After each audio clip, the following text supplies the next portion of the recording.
La lutte contre la cécité curable est l'objectif de la commission Sight First au sein de Lions Club Sfaxtina. La vue d'abord est notre slogan. La cécité curable, donc, elle comporte 3 volets sur lesquels nous travaillons depuis plusieurs années, depuis 2009 et jusqu'à 2015. Le dépistage de vis de réfraction avec équipement en lunettes, dépistage et cure chirurgicale de la cataracte, dépistage et traitement de la rétinopathie diabétique. Le dépistage de vis de réfraction, on se déplace dans différentes écoles, à l'intérieur et dans le sud tunisien, pour essayer de rechercher les enfants qui présentent une mauvaise vision et qui nécessitent un équipement en lunettes. Ce déplacement se fait avec une équipe bénévole dévouée, avec des ophtalmologistes, avec des médecins de la santé, des orthoptistes, des optométristes, des opticiens et des bénévoles. Donc notre déplacement depuis 2009, donc on a fait le ratissage de 7 écoles à Nafta et Jafar, et sur ces 7 écoles on a examiné 1191 élèves, dont 247 ont nécessité des lunettes. En novembre 2009 également, on a visité l'hectare, on a fait la consultation pour 356 élèves, dont 94 ont été équipés par lunettes. On est parti en 2010 à Jbenienne, où on a vu 68 écoliers, dont 40 ont nécessité des lunettes. On s'est déplacé en 2011 à Menzilchek, où on a examiné 54 élèves et on a livré des lunettes pour 40 élèves. Pour Bilali, c'était en avril 2012, 220 élèves ont été examinés et 32 ont nécessité des lunettes. En 2013, on s'est déplacé à une école primaire à Menzilchek, 50 élèves ont été examinés, dont 48 ont nécessité des lunettes. En 2015, c'était la faculté de droit. 20 étudiants ont été examinés, dont 13 ont eu des lunettes. On s'est déplacé également en mars 2015 à Khazenet. 160 élèves ont été examinés, dont 35 ont bénéficié de lunettes. Et également en avril 2015, à Cité El Khadra, 200 élèves ont été examinés, dont 40 ont nécessité des lunettes. Le deuxième volet, c'est le dépistage de la rétinopathie diabétique. Ce dépistage se fait grâce à l'examen par l'ophtalmoscope et la dilatation. On fait appel à nos amis des ophtalmos, donc amis du club, de Lions Club. Les consultations en 2009, c'était en novembre 2009. C'était les ouvriers de la municipalité du Sfax. 13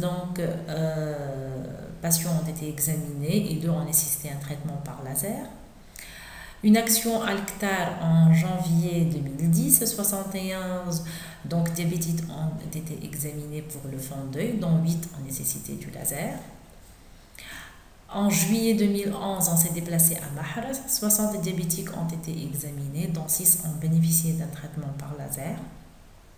Une grande action en juin 2012 à la marge de la foire de Sfax, 146 diabétiques ont été examinés, dont 11 ont nécessité un traitement par laser.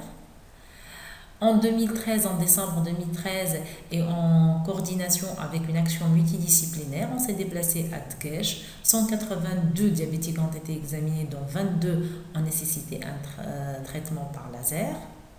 Dans le cadre du marathon international de la ville de Sfax, qui a été célébré en avril 2014, 576 patients ont été examinés, dont 21 ont nécessité un traitement par laser.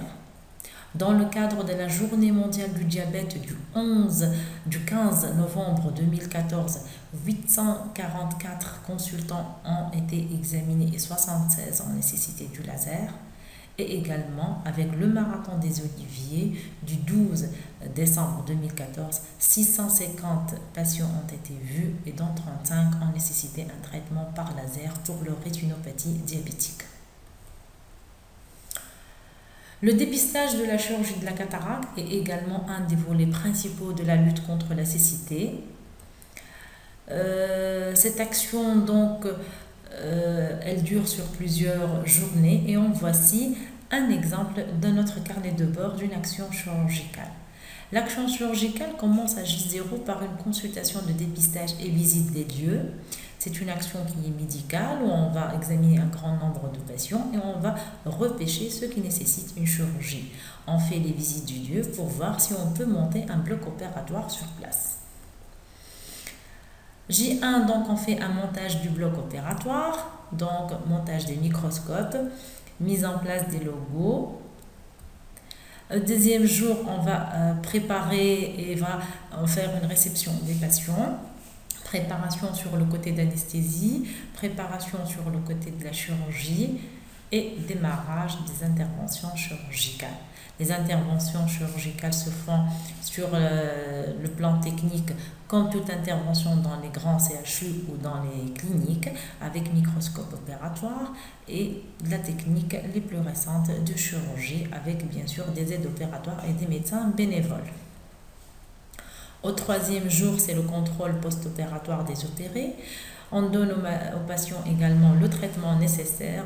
Un mois de traitement sera délivré avec donc une deuxième consultation de suivi. Le dernier jour, c'est le jour de clôture et de départ où on délivre des attestations au personnel médical et paramédical bénévole et l'on fait le contrôle de nos derniers patients. Pour ces actions chirurgicales, donc en 2009 et 2010, on a réalisé des actions hajbéniennes, donc les bénéficiaires étaient les gens de Jbénienne, 16 en 2009 et 15 en 2010, qui ont été opérés à la clinique de Sfax. Mais depuis 2010, et en partenariat avec le Nedi El Bassar, on a monté et on a augmenté notre chiffre d'opérés grâce à des microscopes dans le Nedi El Bassar. Et on a une action commune qui a été réalisée le 16 et le 17 avril 2010.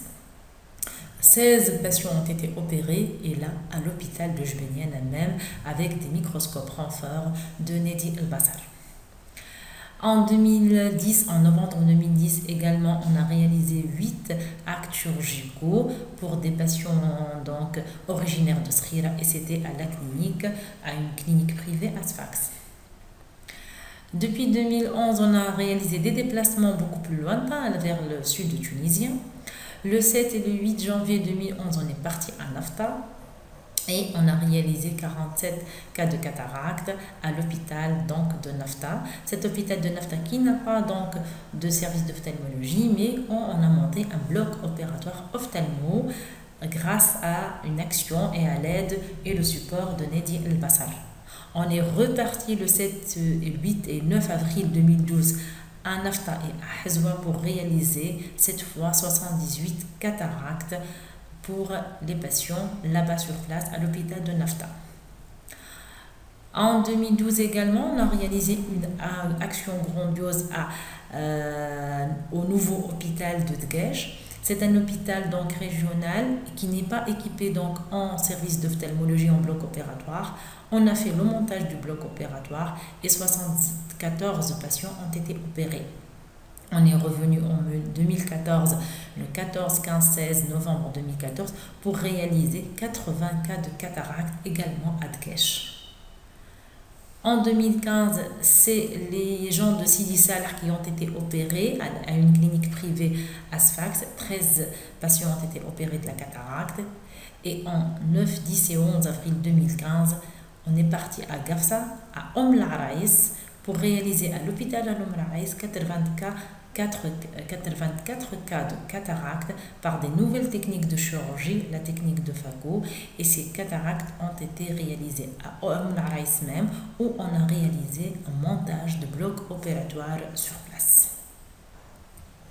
Si on fait le bilan de nos actions 2009-2015, nous remarquons que sur ces plusieurs années, on a réalisé un dépistage de vis de réfraction au profit de 2299 élèves et on a équipé 699 en lunettes. Pour la rétinopathie diabétique, c'est 2542 patients qui ont été examinés et le traitement par laser a été délivré à 180 patients. Et pour la cataracte, on a réalisé la chirurgie de la cataracte au profit de 475 cas. Comment on a pu réussir ces actions? C'est par un travail sur le terrain, puisqu'on fait le montage de salles de consultation à des écoles, on fait un montage de blocs opératoires au sein d'un hôpital régional. C'est notre partenariat avec d'autres associations, avec Nedil Bassar, avec UNESCO de Guech, avec les maisons de jeunes. Ça nous a aidé à réussir nos actions. C'est en marge de manifestations nationales et internationales, les marathons, les foires et bien sûr grâce à l'amélioration des moyens techniques. L'utilisation des nouvelles machines de chirurgie de la cataracte nous facilite la réalisation de nos actes. Elle permet de raccourcir le délai de la chirurgie, d'améliorer la récupération et comme vous avez remarqué, notre nombre d'actes opératoires a augmenté au cours des journées. Au lieu de faire 30 et 40, on est parti vers 70 et 80 cas par action. La médiatisation, donc le Lions Club Sferstina a pu avoir donc une marge d'honneur puisqu'il a été médiatisé grâce à la presse, la radio et la télévision et les gens commencent à avoir confiance en ce club Sferstina. Et bien sûr, ce travail ne peut être réussi que grâce à une équipe dévouée, une équipe qui se base sur les membres du club, les lions, les amis du club et les spécialistes en chaque matière. Qu'est-ce qu'on désire? Aller plus, bien sûr. C'est acheter nos matériels, notre réfractomètre, notre microscope et nos machines à phaco pour pouvoir être beaucoup plus autonomes et élargir nos actions hors les frontières. Merci.